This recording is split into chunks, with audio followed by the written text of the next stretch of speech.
This is Mavs Sports Hour, bringing you all the facts, no bullshit, not wasting your time or mine, because time is money. Kicking off today's show, no pun intended, is Dallas, who made Dak Prescott a contract offer. This offer would be worth $105 million guaranteed, and would be an average of $33 million per season. This is good because it's the first ground the Cowboys Vice President Stephen Jones made in 6 months, ever since last September when they first talked to Dak's agent. Clarence E. Hill states that Dak wants something similar to what Russell Wilson was given last August, which was $107 million guaranteed, and an average of $35 million annually. It also helps that Dak is coming off one of his best seasons so far. He threw for 4,902 yards, 30 touchdowns, and a whopping completion percentage of 65.1%. So, the next question is, does Dak actually deserve a raise? Well, it's in the cards, he does. But there's one factor that may or may not play into that, and that's the Zeke freak. The total amount of the 8-year deal comes to $103 million with $50 million guaranteed. Included in the agreement, there's a $7.5 million signing bonus and an option bonus worth $13 million in 2020. Now, Elliott will earn a base salary of $752,000 and $137,000 for this season. It'll jump to $6,800,000 as the base for the 2020 season. As for Amari Cooper, he's all set. He's got his stuff together. He's looking at a 5-year extension with $100 million. According to Tom Pelissero, correct me in the comments if I'm not saying that right, the final cap number is usually set by the NFL and the NFL.PA in late February to early March. The total projected player costs, including benefits, will be more than $7.7 billion in 2020. Now, as for the league, as for the Cowboys, they're expected to have $88 million in cap space for 2020. Dak will most likely be seeing his 4-year extension with $52 million behind it. Of course, that's my theory, and it's all based on speculation.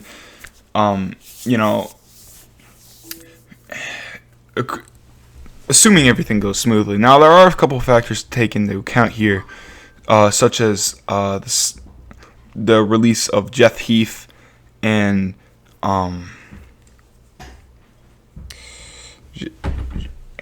Jason Witten to the Raiders. If they actually do want to franchise tag Dak.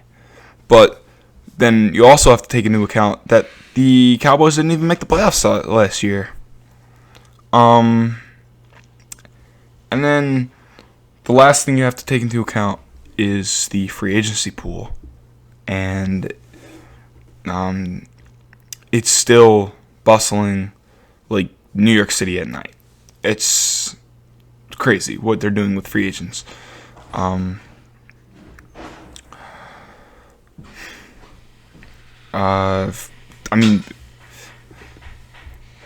Like I said, it's all based on speculation, really, and what they're gonna do with it. If they actually do want to franchise tag Dak, it wouldn't actually surprise me if they did, putting him on a 5 or 4 year extension, and just having that be the mold for the foreseeable future. As far as free agency goes, the Cowboys haven't really made any moves lately with it. So I doubt that's going to happen. Anyway, moving over to the Patriots. Well, it's official. Tom Brady is officially the quarterback of the Tampa Bay Buccaneers. I did not see this coming. I really didn't. I didn't think anybody else There were a few people who were saying that he was going to go to another team. Not me. Not in a million years. I did not expect this. I was like, he's going to stay in New England. And there was plenty of reason for it. It was his legacy. It's the team he started with. It was the team I thought he was going to end with. I don't know. Anyway, moving on. So the deal is a 2-year deal, guaranteed $50 million, and another $9 million in player incentives. So this begs the question: what will Jared Stidham? I don't know how to pronounce that. Again, correct me in the comments if I'm wrong. I'm trying to get off the ground here. So Jared is basically the Pats' new QB. He's filling in for Tom Brady. What does he bring to the tables? Well, for starters, he finished up with the second most yards in the preseason last year with 731. But that's really all the data I could dig up on him. But that doesn't mean, however, that we cannot look at some of his new targets. Obviously, we have Julian Edelman, but some were just dug up in free agency. Now, former Arizona Cardinal Damiere Byrd is joining the team, and along with being a wide receiver, he also excelled at being a kick return. I mean, he had that bomb-ass kick return of 103 yards for the Carolina Panthers. And to back that up, he has 353 yards on 14 returns for his career. So he recorded 32 catches for 359 yards and 1 touchdown. He was also targeted 46 times. They say he's inept at making plays after the catch, as he averaged 11.2 yards on the reception last year. Combine that with his kick return ability, and it looks like the Patriots are going to have a good time moving the ball down the field. Yeah. As for O-line protection, they signed Beulah Allen, who was on a 2-year deal with $8 million. Allen spent his first 4 seasons with the Eagles, recording 87 tackles, 10 tackles for losses, 2 sacks, a fumble recovery, and 2 pass defended during his time in Philadelphia. And Patriots fans, don't worry, because he was part of the squad, the Philadelphia Eagles, that took you guys down in 2017. So I'd say you guys are pretty good in hands. And if that wasn't enough, he also played 2 seasons with Tampa. How ironic, right? Brady goes to Tampa, now this guy comes back from Tampa to New England, posting 8 stats in 2 seasons with the team. So Brady is most likely he's gonna enjoy his time in Tampa. But what does that mean for Jameis Winston?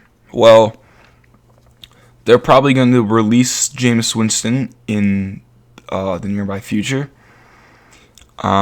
because Tom Brady was not a second-string quarterback. Like, they didn't bring him in and say, okay, Jameis, you're still a quarterback. We're just going to have Tom Brady, get to know this offense and have him sit on the sidelines and then bring him in the third quarter. Like, they didn't do that. They didn't actually, bench Tom Brady. I mean, how could you bench Tom Brady? He's Tom Brady. But they didn't do that, So, how he is going to learn this offense and what he's going to do under a different coaching staff is going to be really, really interesting to see, because it's something that we haven't seen before. We've always seen him under Bill Belichick's reign. Alright, in completely unrelated news, Sean Payton, get this, tested positive for the freaking coronavirus. Unbelievable. But it's not as bad as everyone says it is, Payton says it's not about social distancing, it's just about, shutting down for 2 weeks. I agree, I agree. It's just getting some rest, shutting down, and recuperating, gathering your thoughts. He does feel positive about a full recovery. It's not that bad. It's about, what a bad cold. I mean, he is 57, so in his exact words, quote, "I was feeling fortunate to be in the minority without the serious side effects that some have. I'm lucky. Younger people feel like they can't handle this, but they can be a carrier to someone who can handle it. So we all need to do our part. It's important for us, every one of us, to do our part." End quote. So I can already say what has already been said 1,000 times before. Just wash your hands. Don't fight over toilet paper and just stay at home. You should be fine. Alright, on a much more positive note, the Saints have made Emmanuel Sanders a 2-year deal worth $16 million and $19 million. Now, Sanders seems to be an ideal fit for the Saints since he constantly lines up in the slot, and Drew Brees' throws, they rely a lot on accuracy. He's also a great route runner, and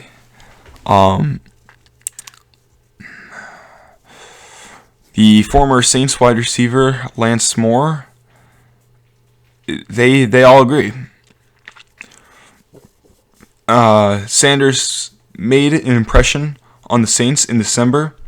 He caught 157 yards against them in the Superdome, including a 75-yard touchdown when he was playing with the Niners to get a 48-46 victory over them in the Superdome, which is San Francisco. I don't care what team you are. It is a hard place to play in the Superdome. And that ultimately set the stage to what would be the Saints' journey into the Super Bowl. He also played 10 games for the Niners in the regular season, posting 36 catches, 502 yards, and 3 touchdowns. He also started all 3 of their postseason contests beyond his field contrast. So yeah, it should come as no surprise that they actually signed him. As for free agency, not much for the Saints.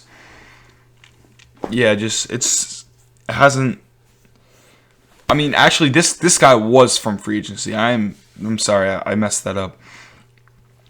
But as you can see, he seems to be a good fit.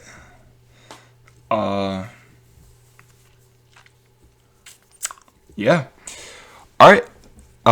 Moving on to Drew Brees. It looks like he has a 2-year deal with $50 million. And that's just coming in below market value. So, you already know, last year he got a 1-year extension. This year it's a 2-year extension, $50 million. Alright, so we're getting into the last team of the day. And it's my favorite team, actually, the Las Vegas Raiders. And they have made a lot of moves in free agency. Let's just jump right into this. So they got Marcus Mariota. He is now a Raider. Now there hasn't been any actual deal made, but they are planning to sign him in the near future. But he's not going to be hitting the field anytime soon. He's just a second string. We're gonna throw him in. I don't know, fourth quarter. 2 minutes left if we're winning or we're losing. So there's that. And as for defense, I remember last year in free agency and even in the draft, we focused a lot on offense, the signing of Josh Jacobs and all. But this year we're really focusing on defense, and that's something I really noticed that the Raiders needed. Jeff Heath made a 2-year deal with us. The Raiders made a 2-year deal, $8 million. Last year, he averaged 4 interceptions, 17 passes defended, and 167 tackles in 44 games. Not to mention, he was the one who made the play of knocking Derek Carr out of the end zone when he was trying to score a touchdown, but Jeff Heath ended up scoring a safety that sealed the deal. I remember going to bed before that game was over in 2017, and I woke up and I saw the score, and I was so tight because I remember before going to bed, we had the lead. And I'm so salty about that.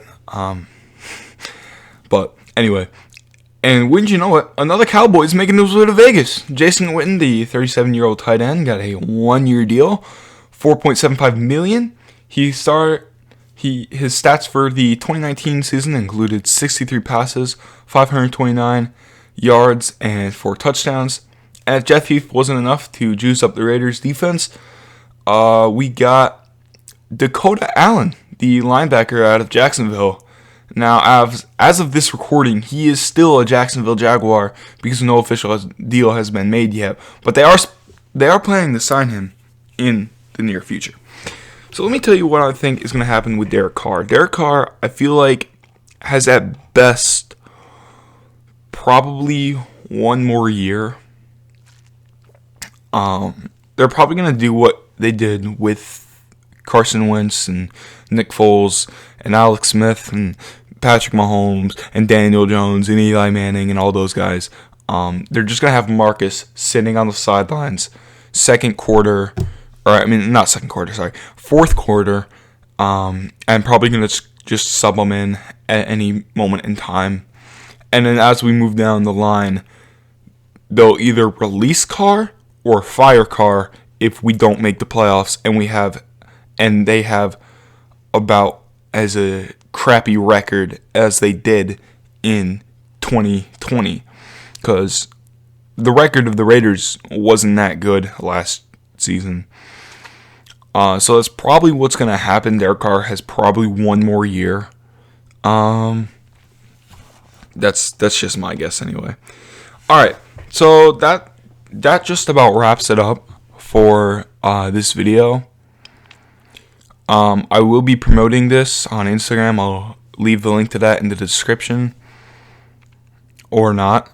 I mean, I probably will, but just go support my Instagram at Maverick Titus Standard. It's my profile picture is a picture of a watch. I don't know why it is, but anyway, make sure to comment, like, subscribe, and feel free to criticize me in the comments, because this is my first podcast, and I want to deliver you guys the best content that I possibly can. So feel free to criticize me in the comments. But with that being said, this is Maverick Sports Hour, signing off.